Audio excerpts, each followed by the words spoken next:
आज हम मार्ग ईआरपी सॉफ्टवेयर का डेमो देखेंगे जो कि कृषि केंद्र में यूज़ करते हैं। ठीक है, तो इसके लिए ये आप देख रहे होंगे कि मार्ग ईआरपी का ये अट्रैक्टिव डैशबोर्ड है। यहाँ पर आपको ये ऊपर में मेनू बार दिखेंगे। ठीक है, तो सबसे पहले अगर आपको कोई परचेज की एंट्री लेनी है सॉफ्टवेयर में, तो उसके लिए आपको जाना पड़ता है ट्रांजेक्शन में। यहाँ पे आपको ये परचेज का ऑप्शन मिलता है, परचेज होलसेल बिल। यहाँ से आप परचेज करते हैं।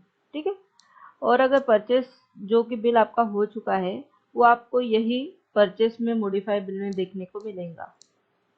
ये हो गया परचेस। उसके बाद आपको अगर सेल की एंट्री लेनी है तो ये ट्रांजैक्शन में ही सेल की एंट्री है, सेल बिल में। ठीक है, तो यहाँ से आप सेल बिल बना सकते हैं। और आपको अगर सेल बिल देखना है बनाए हुए तो आप ये मॉडिफाई बिल में जाकर देख सकते हैं। तो ये हो गया अपना सेल और परचेस जो कि कृषि केंद्र में आता है। ठीक है, उसके बाद अगर आपको इसके अलावा कोई ओपनिंग में स्टॉक डालना है, लेजर डालना है, तो ये यहाँ से आप उसकी ओपनिंग ले सकते हैं, जो कि मास्टर में ओपनिंग बैलेंसेस यहाँ पे ये लेजर ओपनिंग का ऑप्शन है और ये स्टॉक ओपनिंग का ऑप्शन है। उसके बाद आता है मेन हमारा कि हमको अगर किसी को पेमेंट देना है या फिर लेना है तो उसकी एंट्री हम कहाँ से करें। तो उसके लिए आपको अकाउंट्स में जाना पड़ता है, वहाँ से वाउचर एंट्री, और वहाँ से आपको ये रिसिप्ट का ऑप्शन मिलता है और ये पेमेंट का ऑप्शन मिलता है। तो यहाँ से आप अगर आपने किसी को पेमेंट दिया है तो पेमेंट का ऑप्शन लेंगे, अगर किसी से पेमेंट रिसीव किया है तो आप रिसिप्ट बनाएंगे। तो ये सारे आपको अकाउंट्स में मिलेंगे। उसके बाद अगर आपको किसी की आउटस्टैंडिंग रिपोर्ट्स देखनी है तो आप ये बुक्स में जाकर आउटस्टैंडिंग में देखेंगे, तो यहाँ से आपको बहुत सारे ऑप्शंस मिलेंगे जहाँ से आप अपने हिसाब से कस्टमाइज रिपोर्ट निकाल सकते हैं। ठीक है, उसके बाद अगर आपको जीएसटी की रिपोर्ट आपको आपके अकाउंटेंट को या फिर सीए को महीने का या फिर 3 महीने का क्वार्टरली आपको रिपोर्ट भेजना पड़ता है जीएसटी का, तो आप यहाँ से जीएसटी में जाकर GSTR 1 यानी आपका सेल का पूरा रिपोर्ट निकलता है डिटेल में। अगर टैक्स वाइज चाहिए, रेट वाइज चाहिए, सब कुछ आपको कस्टमाइज रिपोर्ट यहाँ से मिल जाएगा। उसके बाद ये GSTR 2 यानी आपको परचेज भी यहाँ से मिलेगा। यानी सब जो भी जैसे भी रिपोर्ट्स आपके सीए आपको मांगते हैं वो सब मार्ग ईआरपी में यहाँ से आप कस्टमाइज करके दे सकते हैं। उसके बाद अगर आपको स्टॉक फिल्टर देखना है, यानी आपके पास अवेलेबल स्टॉक कौन सा है वो देखना है, या फिर कौन सा स्टॉक को वैल्यूएशन देखना है, आपके पास कितनी अमाउंट का स्टॉक है वो देखना है, तो आप स्टॉक वैल्यूएशन में जाके देख सकते हैं। उसके बाद अगर आपको एक्सपायरी स्टॉक देखना है वो यहाँ से देख सकते हैं, नियर एक्सपायरी स्टॉक देखना है वो यहाँ से देख सकते हैं। ठीक है, तो ये सारे स्टॉक से रिलेटेड पूरे जो रिपोर्ट्स है वो आपको स्टॉक्स में मिलेंगे। उसके बाद अगर आपको डेली का कोई वर्किंग देखना है कि डेली में मैंने कितना सेल किया, कितना परचेज किया, कितना पेमेंट लिया, कितना पेमेंट दिया, तो ये सब आपको डेली रिपोर्ट्स में यहाँ पे बताएंगे। कितना स्टॉक मैंने बेचा, किसको बेचा, ये सब आपको डेली रिपोर्ट्स में मिलेंगे। उसके बाद रिपोर्ट्स में आपको और एक डिटेल रिपोर्ट में आपको मिलेंगे ये रिपोर्ट्स में, जहाँ पे आपको सेल एनालिसिस यानी पूरा डिटेल में मिलेगा। जो भी आपको मंथली निकालना है, अगर कि मंथली मेरा सेल कितना हुआ, कौन से पार्टी को मैंने कितना बेचा, क्या बेचा, ये सब आप डिटेल में यहाँ से निकाल सकते हैं। ठीक है, तो ये सब यहाँ पे आपको और भी बहुत सारे रिपोर्ट्स है जो आपके रिक्वायरमेंट के अनुसार यहाँ से आपको मिल जाएंगे। और यहाँ पे आपको आप देख सकते होंगे कि यहाँ पे आपको शॉर्टकट्स मिलते हैं मार्ग ईआरपी में। जो भी आप ज़्यादा आपको वर्किंग है, जिसकी ज़्यादा ज़रूरत पड़ती है, वो आप यहाँ से उसे कस्टमाइज करके लगा सकते हैं कि 1 क्लिक में अगर आप उसे यूज कर सकें। उसके बाद आपको ये राइट साइड में आपको रिसेंट रिव्यूज रिपोर्ट्स या मोस्ट रिव्यूज रिपोर्ट मिलते हैं। जो आप ज़्यादा यूज करते हैं वो आपको ऊपर में मिलेंगे। ठीक है, उसके बाद ये आपको अपडेटेड डैशबोर्ड मिलता है, यानी आप अगर डेली का आपको सेल देखना है, परचेज देखना है, प्रॉफिट देखना है, लॉस देखना है, तो आप सब ये 1 क्लिक में आप यहाँ से देख सकते हैं कि मैंने आज कितना परचेज किया, कितना सेल किया, कितना अमाउंट का सेल किया, कितना अमाउंट का परचेज किया। ये सब आप 1 क्लिक में यहाँ से देख सकते हैं। तो ये रहा अपना मार्ग ऐप सॉफ्टवेयर का शॉर्ट डेमो। तो अगर आपको डिटेल में डेमो चाहिए तो आप नीचे दिए गए नंबर पर भी हमें कांटेक्ट कर सकते हैं। Okay, thank you.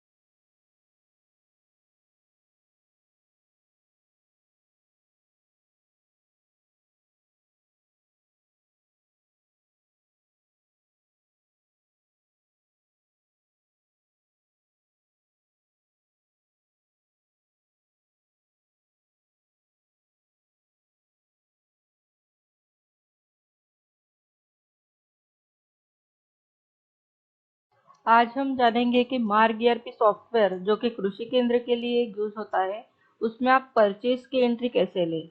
तो परचेज की एंट्री लेने के लिए सबसे पहले हमें जाना पड़ता है ट्रांजैक्शन में। वहां पे जाने के बाद आप परचेज बिल में जाएंगे, होलसेल बिल में। यहाँ पे एंटर करने के बाद आपको ये परचेज एंट्री की विंडो ओपन होती है, जहाँ पे सबसे पहले आपको डेट विजिबल होती है। ये डेट आप अपने हिसाब से कस्टमाइज कर सकते हैं, ठीक है। डेट पर एंटर करने के बाद आपको ये लेजर पूछता है, यानी पार्टी पूछता है कि किस पार्टी से आपको परचेज लेना है। तो मैं यहाँ से एक पार्टी सिलेक्ट कर देती हूँ।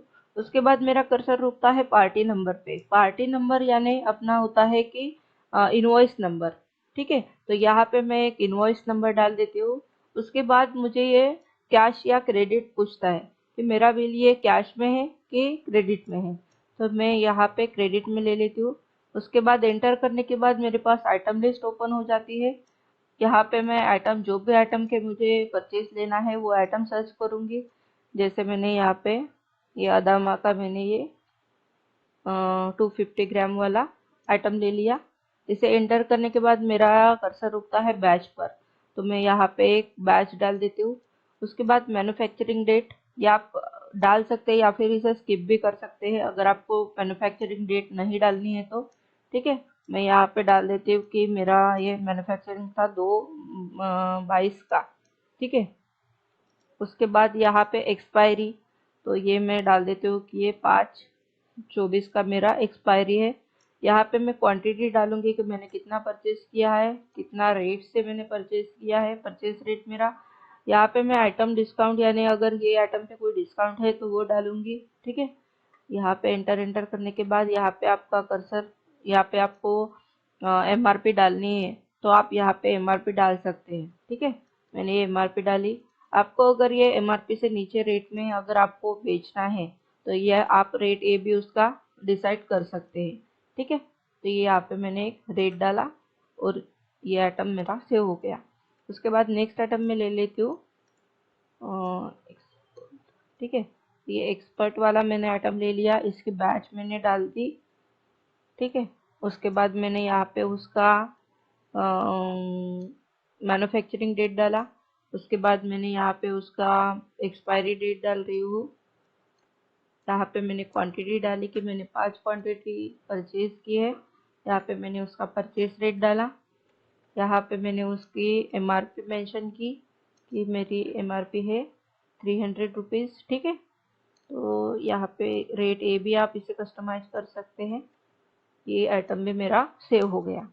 उसके बाद यहाँ पे बिल सेव करने के लिए मेरे 2 आइटम थे इस बिल में, 2 आइटम मैंने ले लिए। उसके बाद मुझे बिल सेव करना है, इसके लिए मैं यहाँ पे टैब दबाऊंगी। यहाँ पे नो करने के बाद यहाँ पे अगर कोई बिल डिस्काउंट है आपके पास, पूरे बिल पर किसी ने डिस्काउंट अमाउंट में या फिर परसेंटेज में आपको मिला है तो आप यहाँ पे कस्टमाइज कर सकते हैं, ठीक है। उसके बाद एंटर एंटर एंटर करके ये बिल मेरा सेव हो जाएगा, ठीक है। तो ये बिल मेरा हो गया सेव। अभी ये मुझे बिल देखना है कि मेरा बिल ये कहाँ पे सेव हुआ। तो मैं जाऊंगी ट्रांजैक्शन में, परचेस में, यहाँ पे मॉडिफाई बिल में एंटर करके ऑल टाइम करके मैं यहाँ पे ये मेरा बिल देखूंगी। ये मेरा आज का 6/5 का मेरा यहाँ पे बिल दिख रहा है मुझे, ठीक है। तो ये हो गया अपना परचेस एंट्री इन मार्ग ईआरपी सॉफ्टवेयर। Thank you. जैसे कि अब अभी हमने देखे कि परचेज की एंट्री कैसे लेते हैं। तो अभी जो हमने परचेज किए हैं उसे ही हमें अगर सेल करना है तो उसकी एंट्री कैसे करते हैं वो अभी हम देखेंगे। तो उसके लिए हमें पड़ेगा ट्रांजेक्शन में, सेल में और ये बिल में, ठीक है। यहाँ पे एंटर करने के बाद आपको ये सेल एंट्री की विंडो विजिबल होगी। यहाँ पे सबसे पहले आपको डेट पूछेगा। ये डेट आप बैक डेट भी ले सकते हैं, कस्टमाइज कर सकते हैं। इसे एंटर करने के बाद यहाँ पे अगर आपको सीरीज में बिलिंग रखनी है तो आप रख सकते हैं, ठीक है। मैं ये जनरल पर एंटर करके यहाँ पे आपको लेजर सिलेक्ट करने को ये पूछेगा। अगर आपको किसी कस्टमर के नाम से बिलिंग करनी है तो आप यहाँ पे कस्टमर का नाम भी यहाँ पे बना सकते हैं। जैसे मैंने यहाँ पे F2 करके सन्ड्री डिप्टर्स में एक मार्ग ईआरपी करके मैंने कस्टमर का नाम बनाया, ठीक है, कस्टमर बनाया। इसे एंटर एंटर करके यहाँ पे आप उसका एड्रेस डालेंगे, अगर आपको पता है उसका एड्रेस जितना आपको यहाँ पे उसकी मेल आईडी अगर आपको पता है डालेंगे, जो जो आपके पास पता है यहाँ पे उसका नंबर डालेंगे। ठीक है, तो ये अगर जीएसटी नंबर होगा उसके पास, कस्टमर के पास, तो यहाँ पे जीएसटी नंबर डालेंगे। ये सब कस्टमर के डिटेल्स फिट करके यहाँ पे उसे सेव कर देंगे। तो ये देखिए, ये मेरा मार्गी एपी करके एक कस्टमर मेरा क्रिएट हो गया। ठीक है, यहाँ पे मैं उसे एंटर करूंगी। एंटर करने के बाद यहाँ पे अगर फिर से आपको ये देखिए, ये कहा अगर आपको किसी की बिलिंग कैश में रखनी है, जैसे आप रिटेल में देखते हैं कि आप कैश में बिलिंग करते हैं, तो ये अगर आप यहाँ पे कैश सिलेक्ट करते हैं तो आपको उसके डिटेल्स भी फिट करने के लिए पड़ता है कि आपको अगर कैश में आपने किसी कस्टमर को बेचा है तो वो कस्टमर का अगर यहाँ पे आपको नाम या फिर पता आपको डालना है तो आप यहाँ से उसके डिटेल्स डाल सकते हैं कि किस कस्टमर को आपने बेचे हैं करके। ठीक है, तो मैंने अगर कैश में बिलिंग की है तो ये यहाँ पे मैंने कस्टमर का नाम डाला, मोबाइल नंबर डाला और एड्रेस डाला। ये सब एंटर करने के बाद मैं यहाँ पे डायरेक्ट आइटम लिस्ट पर आई कि मुझे कौन सा आइटम उसे सेल करना है। तो मैंने ये आपके सामने जो भी परचेस किया था वही आइटम मैं यहाँ पे सेल में लूँगी। तो ये बैच में ले रही हूँ। ये आपको बैच भी पूछता है, अगर आपको ये बैच नहीं सेल करनी, जो बैच आपको सेल करनी है वो आपको बैच सिलेक्ट करने का ऑप्शन देता है। जैसे ये अदामा का मैंने 250 वाला आपके सामने परचेस किया था। ये अदामा का 250 वाला मैंने एंटर किया। ये देखिए मेरे पास दो बैच अवेलेबल है, एक ऑलरेडी एग्जिस्ट थी और ये मैंने परचेस की थी आपके सामने। तो जो बैच आपको अगर सेल करनी है तो वो बैच आप यहाँ पे एंटर कर सकते हैं, यहाँ पे सेल कर सकते हैं। ठीक है, मैंने ये बैच आपको यहाँ पे एंटर की। ये एंटर करके ये दो आइटम मैंने यहाँ बिल में ले लिए। आपको और आइटम लेने हैं तो आप यहाँ पे ले सकते हैं। ठीक है, मुझे ये बिल अभी सेव करना है। सेव करने के लिए मैं यहाँ पे टैब दबाऊंगी, एंटर एंटर एंटर और एंटर। जैसे अभी आपको ये डिस्काउंट में मेरा कर्सर है, अगर आपका ये 650 का बिल हो रहा है लेकिन आपको कस्टमर से 600 रुपये ही लेने हैं, 50 रुपये का आपको उसे कस्टमर को डिस्काउंट देना है, तो ये मैंने अमाउंट में यहाँ पे डिस्काउंट में 50 रुपये डाल दिए कि मुझे 50 रुपये का ये कस्टमर को डिस्काउंट देना है। एंटर करके ये देखिए 600 रुपये का मेरा बिल बना। ये मैंने सेव बिल किया। ये मेरा एक बिल सेव करने के बाद मुझे प्रिंटर की ये छोटी विंडो बताएगा। आपको ये विंडो पे अगर आप एंटर करेंगे तो आपकी प्रिंट निकल जाएगी, लेकिन अगर आपको इसका फॉर्मेट देखना है कि आपका बिल किस तरह से प्रिंट हो रहा है तो मैं यहाँ पे F की दबाऊंगी। तो ये देखिए आपका प्रिंटर का फॉर्मेट आपको विजिबल होगा, ये इस तरह से आपकी प्रिंट निकलेगी। तो ये रहा आपका सेल बिल जो कि मार्ग ईआरपी सॉफ्टवेयर से। देन अगर आपको मार्ग ईआरपी सॉफ्टवेयर में पेमेंट एंड रिसिप्ट की एंट्री लेनी है तो वो कहाँ से ले। तो पेमेंट एंड रिसिप्ट की एंट्री लेने के लिए हमें जाना पड़ता है अकाउंट्स में। उसके बाद वाउचर एंट्री में आपको ये रिसिप्ट एंड पेमेंट, रिसिप्ट यानी जब आप बेचते हैं कस्टमर को तो वो उसके अगेंस्ट वो अगर आपने क्रेडिट में किसी को बेचा है तो वो क्या करता है आपको रिसीव पेमेंट देता है, तो उसकी एंट्री होगी रिसिप्ट। यानी जब आप रिसीव करते हैं तो वो गई रिसिप्ट। और अगर होलसेलर को आप पेमेंट करते हैं तो वो उसकी एंट्री अगर आपको करनी है पेमेंट की तो वो करेंगे पेमेंट से। जैसे हमने अभी परचेस किए थे, ठीक है, तो उसका मुझे पेमेंट देना है वो पार्टी को, तो मैं उसकी एंट्री मुझे करनी है। तो उसके लिए मैं अकाउंट्स में वाउचर एंट्री में पेमेंट पर एंटर करूंगी। यहाँ पे एंटर करने के बाद ये पेमेंट, ये देख सकते होंगे कि आपको वाउचर एंट्री में पेमेंट की एंट्री जो कि ये विंडो आपको विजिबल हो गई होंगी। उसके बाद आप डेट कस्टमाइज कर सकते हैं, जिस डेट में आपको एंट्री करनी है वो डेट आप डाल सकते हैं। ये एंटर करने के बाद जैसे मैंने धरती एग्रो से मैंने परचेस किया था, ठीक है, तो ये एंटर करके मैं यहाँ पे अमाउंट डाल दूंगी कि मुझे कितने अमाउंट की एंट्री करनी है। मैंने 5000 का पेमेंट 6/5 को दिया था, तो ये 5000 मैंने यहाँ पे डाल दिए। किस बिल के अगेंस्ट मैंने ये पेमेंट दिया था, ठीक है, तो ये पहला मैं बिल यहाँ पे एंटर कर दूंगी। ठीक है, फिर यहाँ पे मुझे ऑप्शन देता है कि ये आपने कहाँ से दिया पेमेंट, कैश में दिया, बैंक से दिया।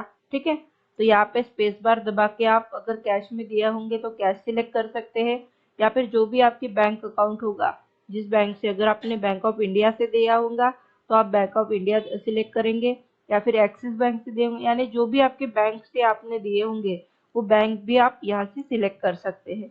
ये मैंने बैंक सिलेक्ट किया, एंटर किया और ये सेव किया। तो आप अभी यहाँ से ये लेजर अकाउंट में जाकर इसे देख सकते हैं। ये देखिए, मैं धरती एग्रो का ये लेजर मैंने ओपन किया एंटर करके। ये मेरे 18,720 रुपये बैलेंस थे। उसमें से मैंने ये पेमेंट की एंट्री मारी कि मैंने 18,000 में से 5,000 उसे दिए, तो ये 13,000 अभी मुझे बैलेंस बता रहा है। तो ये हो गई हमारी पेमेंट की एंट्री। एज इट इज़ अपनी रिसिप्ट भी रहती है। जैसे अभी हमने पेमेंट की एंट्री बनाई, वैसे ही अगर आपने किसी को क्रेडिट में बेचा है, उधारी में बेचा है, तो उसकी एंट्री भी सेम पेमेंट जैसी ही आपको बनानी होगी।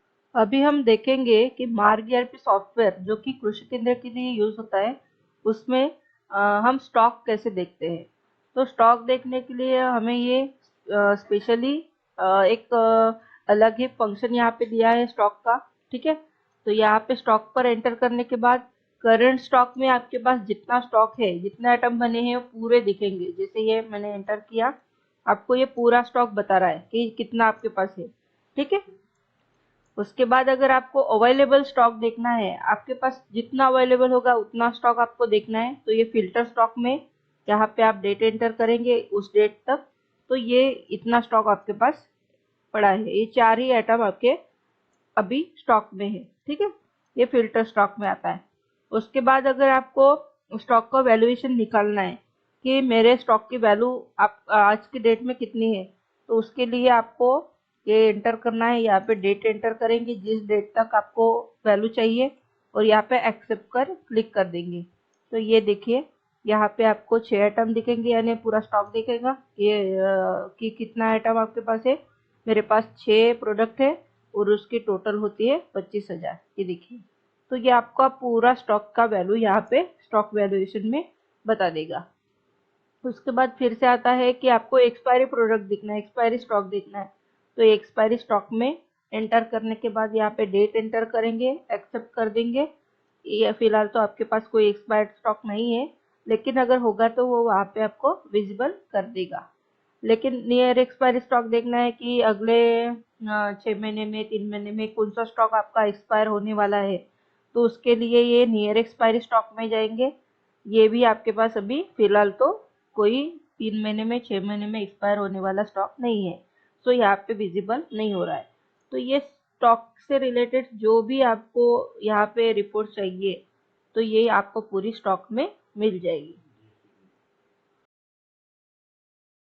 अभी हम देखेंगे कि मार्ग ईआरपी सॉफ्टवेयर से हम जीएसटी रिपोर्ट्स कैसे निकालते हैं। ठीक है, तो जीएसटी रिपोर्ट निकालने के लिए हमें जाना पड़ता है जीएसटी में। जहाँ पे अगर आपको सेल की रिपोर्ट निकालनी है, तो आप जाएंगे जीएसटीआर 1 में। ठीक है, जीएसटीआर 1 में जाने के बाद ये आपको ओके कर देंगे, ये ऑडिटर्स डिटेल्स को नो कर देंगे। यहाँ पे आप डेट डालेंगे, जैसे मैं डाल देती हूँ कि 01/05 से लेकर 31/3 तक 1 महीने की मुझे रिपोर्ट देखनी है। ये देखिए, एंटर किया मैंने। यहाँ पे मुझे बता रहा है कि 3 आपने बिल बनाए।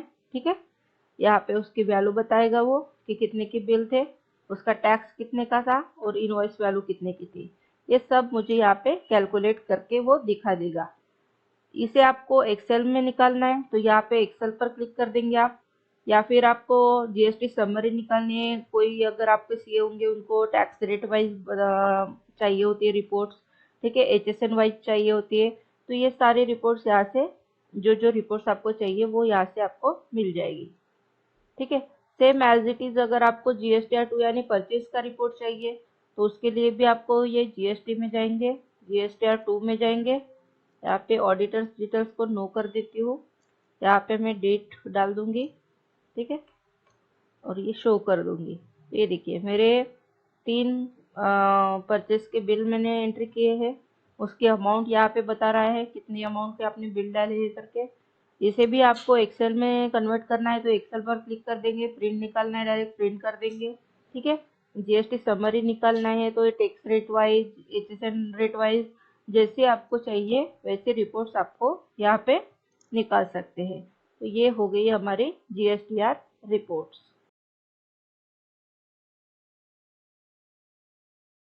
अभी हम देखेंगे कि मार्ग ईआरपी सॉफ्टवेयर से हम जीएसटी रिपोर्ट्स कैसे निकालते हैं। ठीक है, तो जीएसटी रिपोर्ट निकालने के लिए हमें जाना पड़ता है जीएसटी में। जहाँ पे अगर आपको सेल की रिपोर्ट निकालनी है तो आप जाएंगे GSTR1 में। ठीक है, GSTR1 में जाने के बाद ये आपको ओके कर देंगे, ये ऑडिटर्स डिटेल्स को नो कर देंगे। यहाँ पे आप डेट डालेंगे, जैसे मैं डाल देती हूँ कि 01/05 से लेकर 31/3 तक 1 महीने की मुझे रिपोर्ट देखनी है। ये देखिए एंटर किया मैंने, यहाँ पे मुझे बता रहा है कि 3 आपने बिल बनाए। ठीक है, यहाँ पे उसकी वैल्यू बताएगा वो कि कितने के बिल थे, उसका टैक्स कितने का था और इनवॉइस वैल्यू कितने की थी। ये सब मुझे यहाँ पे कैलकुलेट करके वो दिखा देगा। इसे आपको एक्सेल में निकालना है तो यहाँ पे एक्सेल पर क्लिक कर देंगे आप, या फिर आपको जीएसटी समरी निकालनी है, कोई अगर आपके सीए होंगे उनको टैक्स रेट वाइज चाहिए होती है रिपोर्ट्स। ठीक है, HSN वाइज चाहिए होती है। तो ये सारी रिपोर्ट्स यहाँ से जो रिपोर्ट्स आपको चाहिए वो यहाँ से आपको मिल जाएगी। ठीक है, सेम एज इट इज अगर आपको GSTR2 यानी परचेज का रिपोर्ट चाहिए तो उसके लिए भी आपको ये जीएसटी में जाएंगे, GSTR2 में जाएंगे। यहाँ पे ऑडिटर्स डिटेल्स को नो कर देती हूँ, यहाँ पे मैं डेट डाल दूंगी। ठीक है, और ये शो कर दूंगी। ये देखिए मेरे 3 परचेस के बिल मैंने एंट्री किए हैं, उसकी अमाउंट यहाँ पे बता रहा है कितनी अमाउंट के आपने बिल डाले हैं करके। इसे भी आपको एक्सेल में कन्वर्ट करना है तो एक्सेल पर क्लिक कर देंगे, प्रिंट निकालना है डायरेक्ट प्रिंट कर देंगे। ठीक है, जीएसटी समरी निकालना है तो tax rate wise, HSN rate wise, जैसे आपको चाहिए वैसे रिपोर्ट्स आपको यहाँ पे निकाल सकते हैं। तो ये हो गई हमारी GSTR रिपोर्ट्स। इसके अलावा सेल, परचेस या फिर स्टॉक से रिलेटेड जितने भी रिपोर्ट्स है हमारे मार्ग ईआरपी सॉफ्टवेयर से बहुत सारी रिपोर्ट्स आप कस्टमाइज कर सकते हैं और बहुत सारे रिपोर्ट्स आप निकाल सकते हैं। इसका अगर आपको फुल एंड डिटेल डेमो देखना है तो नीचे दिए गए नंबर पर आप कांटेक्ट कर सकते हैं और अपना फ्री डेमो अरेंज करवा सकते हैं। Thank you.